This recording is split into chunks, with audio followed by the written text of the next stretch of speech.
और पहला सवाल मेरा ये रहेगा कि आपका गोल IAS ही था या IRS, IFS ऐसे पद भी आपको मिलते हैं तो आप खुशी खुशी ले लें?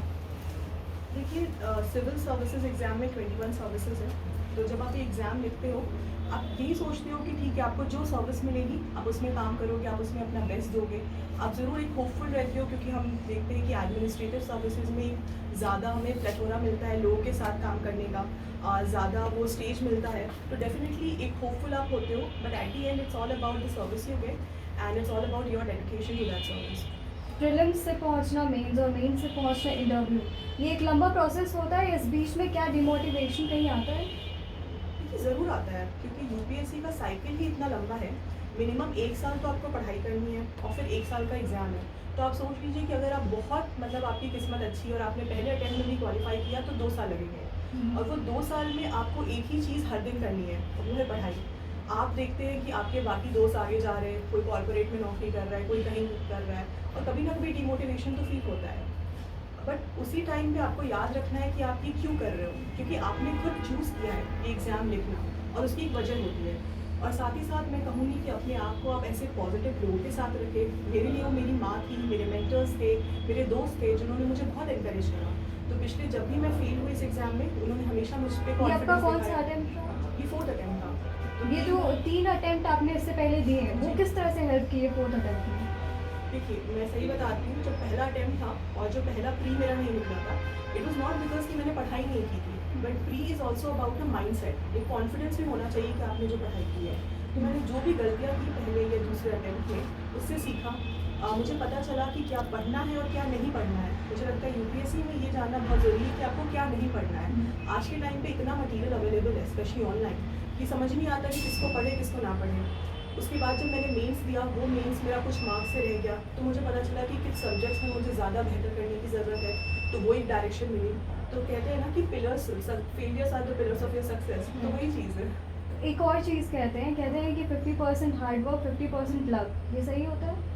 देखिए, 50% है या नहीं ये मैं नहीं कह सकती हूँ, बट कुछ चीज़ें आपके कंट्रोल के बियॉन्ड होती हैं, और आप उसको लक कहते हैं, आप उसको किस्मत कहते हैं। तो मैं वही कह रही हूँ कि आप सिर्फ अपना काम कर सकते हो, आपको अपना काम करना है, और फिर कुछ चीज़ें आपको छोड़ देनी है। आप जिस पर भी विश्वास करते हो, भगवान, अल्लाह, जो भी है, उस पर आप विश्वास करते हो, उन्हें छोड़ दीजिए। एक सवाल है, क्या कोचिंग बहुत महत्वपूर्ण है?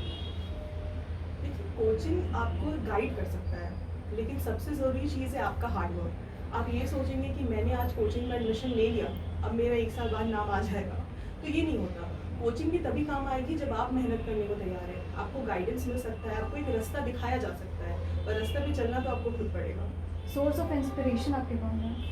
वो तो मेरी माँ रही है, मुझसे ज़्यादा उनका स्ट्रगल रहा है, और मैं उनसे जब भी देखती हूँ, उनकी पर्सनैलिटी को देखती हूँ, उनसे बहुत कुछ सीखती हूँ। तो मेरी प्रेरणा मेरी माँ है। लबास में कहीं ना कहीं दिमाग में था? डेफिनेटली, आप इस एग्ज़ाम के लिए पढ़ाई कर रहे हैं, तो आप सोचते हो कि आप क्वालिफाई करेंगे और वहाँ जाएंगे, ट्रेनिंग करेंगे, तो ज़रूर था। ओवरऑल एक्सपीरियंस कैसा रहा? और स्टूडेंट्स जो बहुत ज़्यादा कंफ्यूज हो जाते हैं, या आज हम इस दौर पे कहें कि बहुत सारे ऐसे रास्ते हैं जो डिस्ट्रैक्ट करते हैं। अभी जो मेन मुद्दा हम झारखंड का बात जहाँ कर रहे हैं, झारखंड, हजारीबाग, रांची हो, ऐसे एरिया पे नशा जो है वो बड़ा एक मुद्दा है स्टूडेंट्स के बीच में, खास करके बहुत पॉपुलेटेड एरियाज। इस सब चीज़ को लेकर के इंसान अपने एजुकेशन पे भी कैसे फोकस रखे और फिर सही रास्ते पे भी कैसे चले। आप एक स्टूडेंट रही हैं, एक सक्सेसफुल अभी आप स्टूडेंट कह सकती हैं अपने आप को, तो ये कैसे रहा कि आप अपने आप को डाइवर्टेड नहीं होने दी और बिल्कुल फोकस्ड रही? देखिए, इसमें मैं बोलूँगी कि 2 चीज़ें हैं। एक चीज़, पहली चीज़ जो मैंने बोला कि आप कोई भी चीज़ क्यों करना चाहते हैं। तो अगर मैं सिविल सर्विसेज़ करना चाहती थी, मेरा एक वाई फैक्टर था। तो जब आपके अंदर वो वाई फैक्टर होता है, फिर बाकी चीज़ें मैटर नहीं करती, आप खुद को नहीं डिस्ट्रैक्ट होने देते हो। तो मुझे लगता है कि एंड सिर्फ सिविल सर्विसेज़ की बात नहीं है, आप जिस भी फील्ड में जाना चाहें, एक आपका पैशन होना चाहिए। अगर आपने वो पैशन मिल गया, आप क्रिएटिव फील्ड में जाना चाहते हैं, आप एकेडमिक्स में जाना चाहते हैं, if you know why you want to do it, तो आप डिस्ट्रैक्शन आपका बहुत कम हो जाएगा। एंड डेफिनेटली जब हम टीनेजर्स की बात करें, तो पेरेंट्स का भी एक बहुत इंपॉर्टेंट रोल होता है सोशलाइजेशन के एस्पेक्ट में।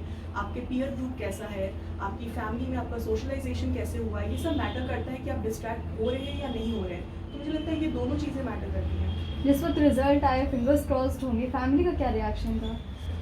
जब रिजल्ट आया तब मैं दिल्ली में थी, तो मैंने अपनी माँ को कॉल किया फ़ोन पे, and she started crying because it's emotional moment. तो हम दोनों के लिए काफ़ी इमोशनल मोमेंट था, एंड फिर मैंने अपने बाकी दोस्तों को भी बताया। बहुत ही हैप्पी ग्रेटफुल इमोशनल मोमेंट था वो। एक स्टूडेंट से एक आईएएस के सफ़र में जो तब्दीली आई, वो 24 घंटे का ही वक्त रहा होगा जिस वक्त पे ये तब्दीली आई, क्या फील हो रहा है एग्जैक्टली उसके बाद? देखिए अभी तो 2 ही दिन हुए हैं रिजल्ट आए हुए हैं, और अभी भी मैं तो ये कहूँगी कि फीलिंग काफ़ी सिंकिंग हो ही रही है कि अच्छा हो गया है, तो अब आगे क्या करना है, अगर मुझे अपॉर्चुनिटी मिली है तो मैं उसका कैसे बेस्ट यूज़ कर सकूँ, तो बस अभी यही सोच रही हूँ मैं।